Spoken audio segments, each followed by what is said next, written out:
Hello, welcome back to S.T.E.M Online Tutoring, where we specialize in helping students in higher levels of education in mathematics and physics, specifically from grades 11 all the way uh, through and including end of second year university courses. Whether you're a student of any age or you're an enthusiast or you're a teacher or a professional who has a love for math and science, this is the place to be.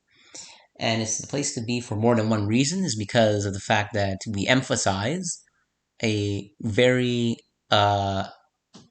rigorous type of approach to doing mathematics and science at at the high school or undergraduate level, because unfortunately that is missing nowadays.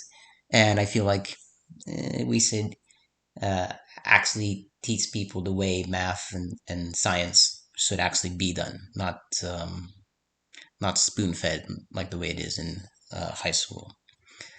Okay, so what we're going to look to today specifically is going to be we're going to go back to logic, I think.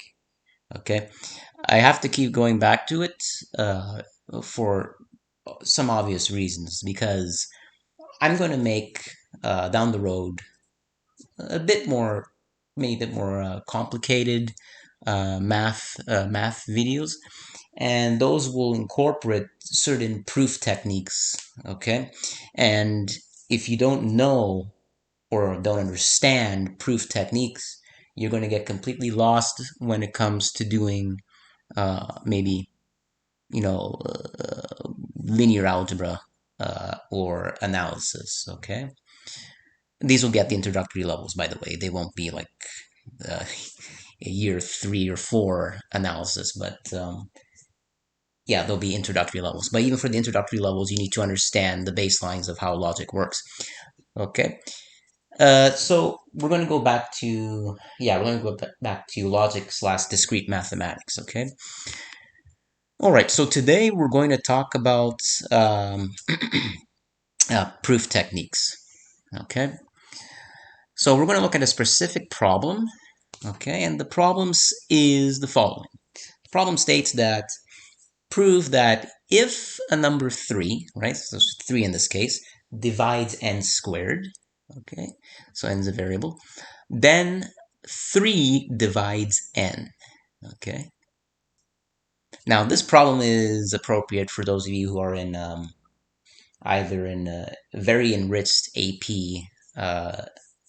course in high school. More likely not, most AP classes won't have this.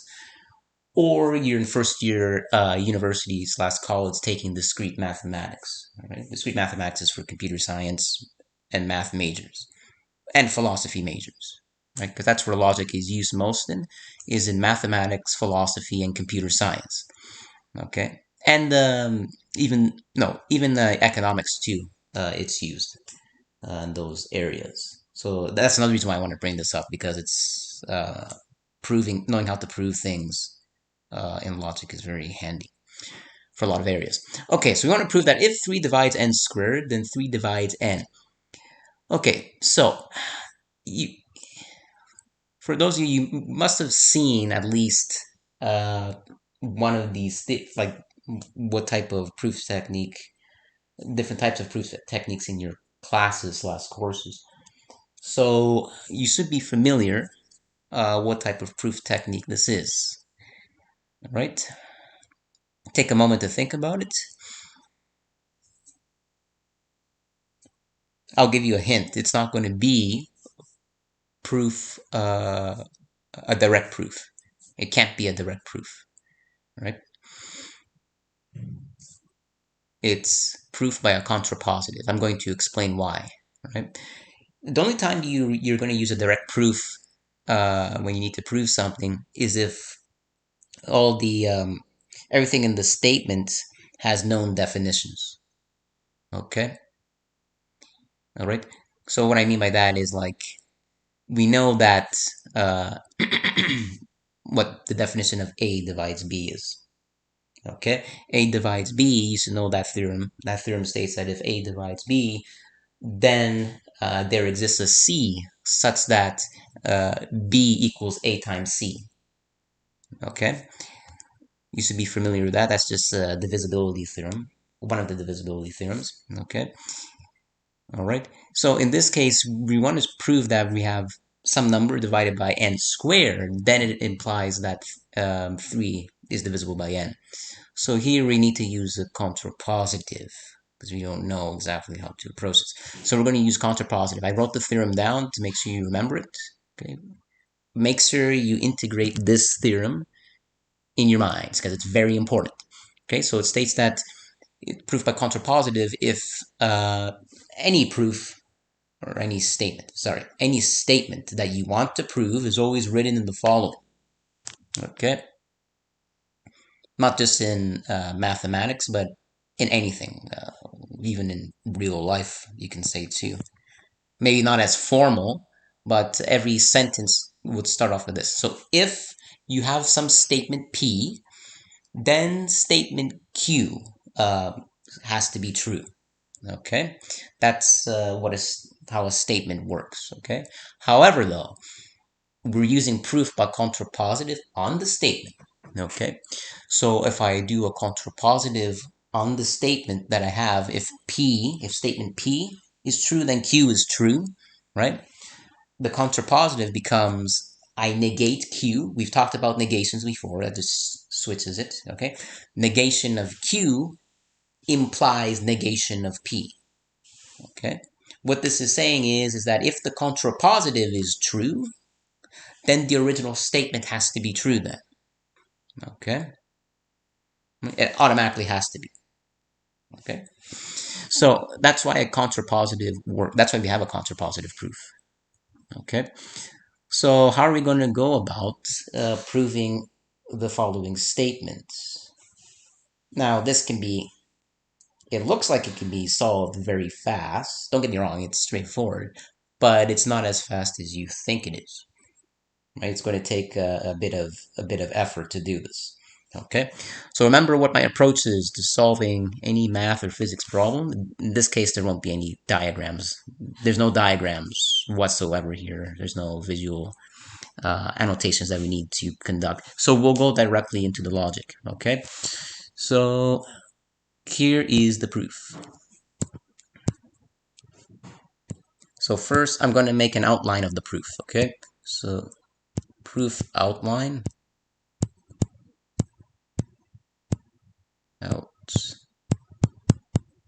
Outline. 1 second. These pens are annoying. Ah, damn it. I don't know if you guys ever had this issue when you're using this on a whiteboard or Zoom. Make sure you get very good pens, like Apple pens. I don't have Apple Pen. Proof outline. Okay, so proof outline is going to be the following. Okay, so here's some important information. So here's some stuff we know. If 3, right, divides. Okay, so if it divides n. Okay, so if 3 is divided by n, right? Then I can write it this way. Then n is equal to 3k, and there has to exist an integer k in z, in the integers. Okay, right? So that's one of the things that we know. Another thing that we need to use here, that's one of the information that we know, another point of information, is that if 3 does not divide n, right? So if,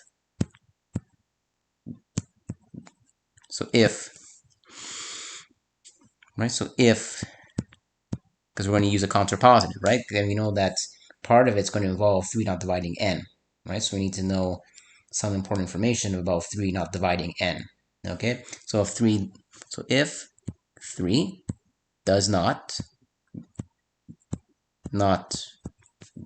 divide n, divide divide n. Then we know that n is equal to 3k plus 1, k plus 1, right? Some remainder of 1 here, or n equals 3k plus 2 equals 3k plus 2, okay? For some integer k, right? Or so I should say again, it's always good to put this. There exists a k in z. You always have to put this here. Anytime you introduce a new variable, you have to say that there exists a specific variable in the whatever number system that you're working in. A specific variable, right? You have to say specifically. You can't say in general. Okay, if you say in general, it's wrong.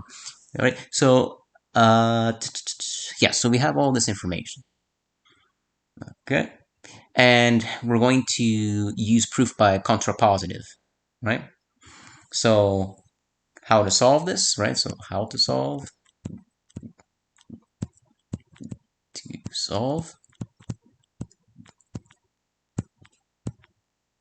okay, how to solve. And the way how to solve it is, right, use proof by contrapositive, as we mentioned. Use proof by contrapositive,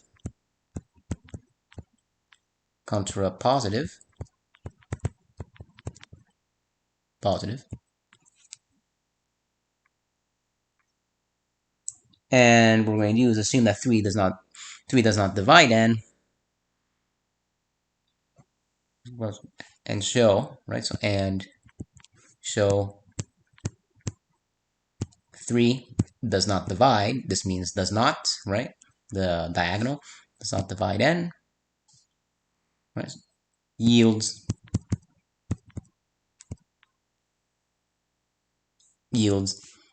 in 3 not dividing n squared is true. I'll explain the process in a moment. Okay, so let's move to the next area here. Okay, so step 1, right? So let's make some room here. Step 1. Step 1.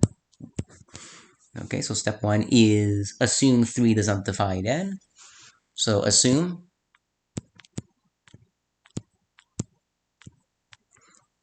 assume 3 does not divide n. That's my Q statement, if you remember before, right? So in proof by contrapositive, negation of Q implies negation of P. In this case, Q is the statement 3 is divide n, so I am assuming the negation of that. Assume that 3 does not divide n. Okay, so 3 does not divide n. Now, if we assume that 3 does not divide n, then n, right, then n, okay, then n can be written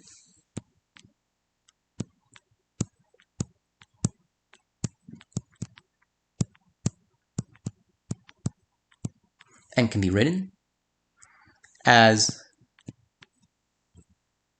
either, one second here, n equals 3k, right? So n equals 3k plus 1, or n equals 3k plus 2, right? 3k plus 2 for some integer k, right? I define k to be some integer in z, okay? In z. So that's step 1. Now, step 2 now. Step 2, not only are we using proof by contrapositive, we need to do proof by cases. All that means is if you have more than one case in your proof, you have to show both cases, right? So step 2 is going to involve, right? So step 2 involves using case 1. Step 2 involved using case case 1, all right? So when n is equal to 3k plus 1, okay? So how are we gonna do that? That's the interesting part. So so if n equals 3k plus 1, the next thing we need to ask ourselves is, what is the expression for n squared? N has been defined, right? We defined what n is. We need to figure out what n squared is, right? Because we were talking about if 3 divides n squared. Okay, so I need to do n squared now. Then let's see what this yields. Then n squared, right? N squared makes 3k plus 1 a perfect square trinomial. Okay, so this is now 9k squared plus 6k plus 1. You should know this automatically by using either the binomial theorem or Pascal's triangle for the second row, right? A plus b all squared. Okay, that's why I did the distribution fast. Expanding, this is what we get. Okay, next we want to factor this.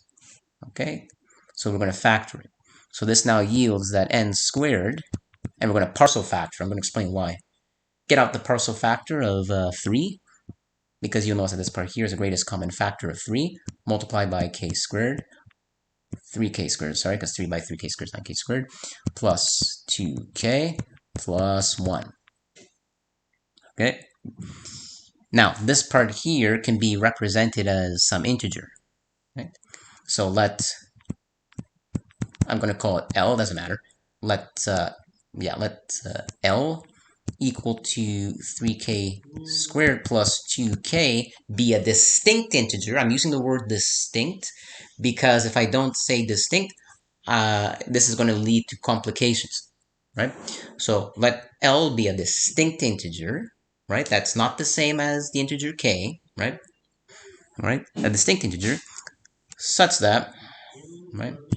That's right. So such that it belongs, right? So such that, let me say such that such that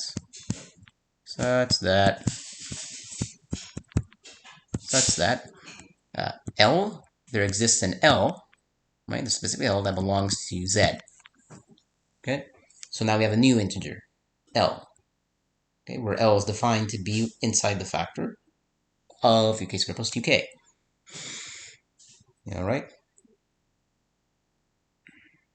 Therefore, what we can say now is that n squared has a remainder of 1. If you look carefully, n squared, right? Thus, n squared has a remainder of 1. Has a remainder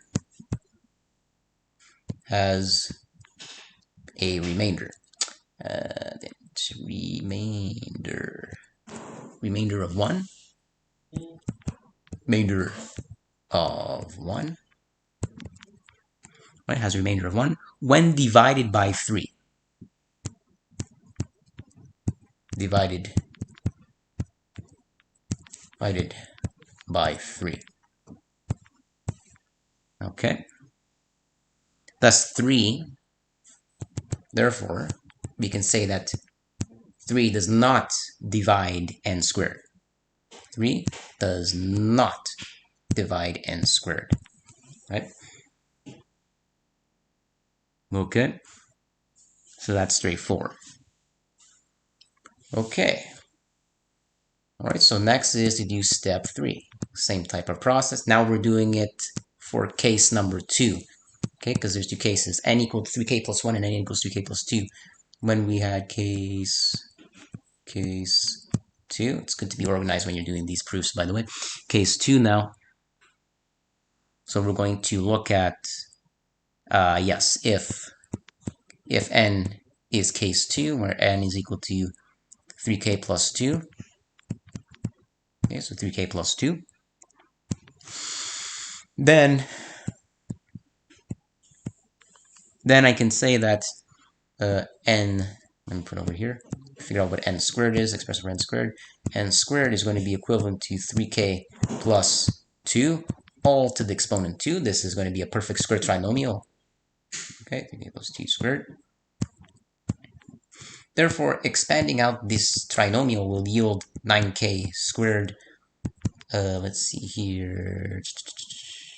Yeah, 9k squared plus 2 by 3 is 6, is 12 plus, yeah, 12k plus 4. Okay, again, try and get some partial fraction here. So n squared, partially factor it, I mean. So this gets, this here has common factor of 3. So this is going to be 3 by 3k squared plus 4k plus 4. Okay, so we have a 4 outside now. Okay. Now, again, you have to be careful with these. We need to define a new integer that's defined here. Okay. So, you want to take any guesses before I go into it?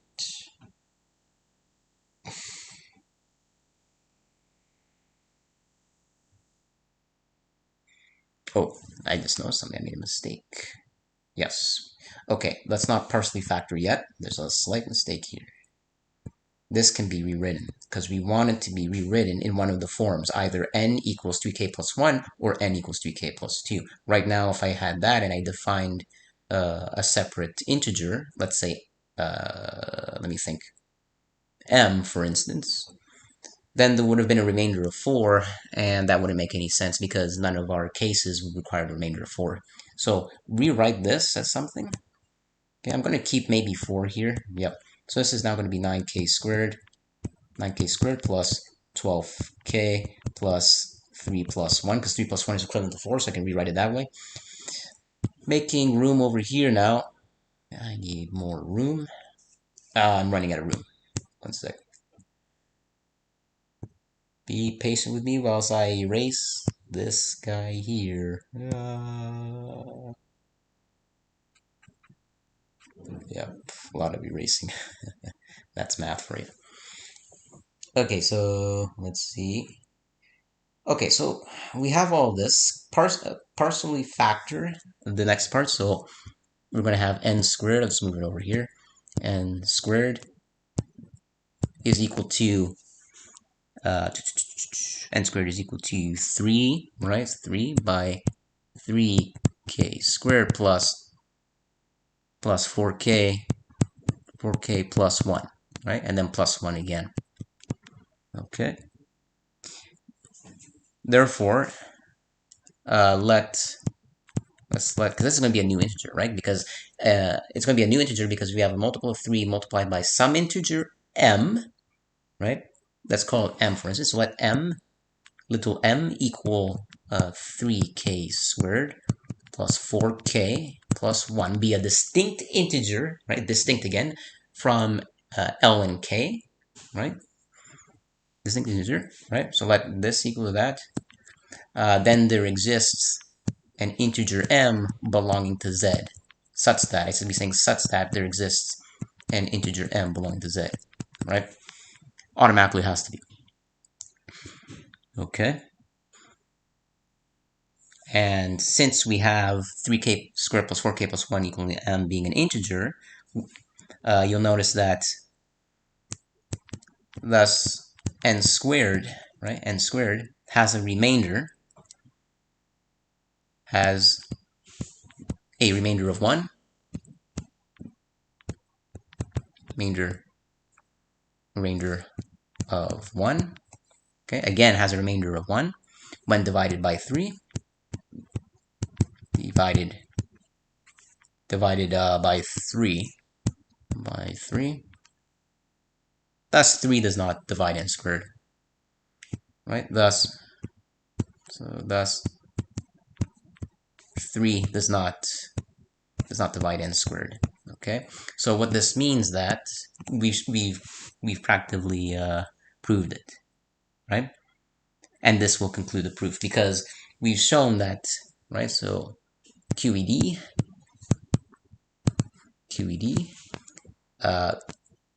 3, right? So we've shown that since 3 does not divide n, let me see, since 3 does not divide n, implied, right, that 3 does not divide n squared, right, does not divide n squared, So divide n squared. Therefore, we've shown the contrapositive, right? Because this is true. And since this is true, a true statement, because we've shown that it's not divisible by n squared, therefore the original statement is true. So it's done. Okay. I hope you enjoyed this lesson on proof techniques in logic and discrete mathematics. Hopefully, it'll be great if you can like and subscribe. There'll be more math and physics videos down the road. If you have any questions, you can post them in the chat or email me. But yes, that is it. Have a great day and see you around.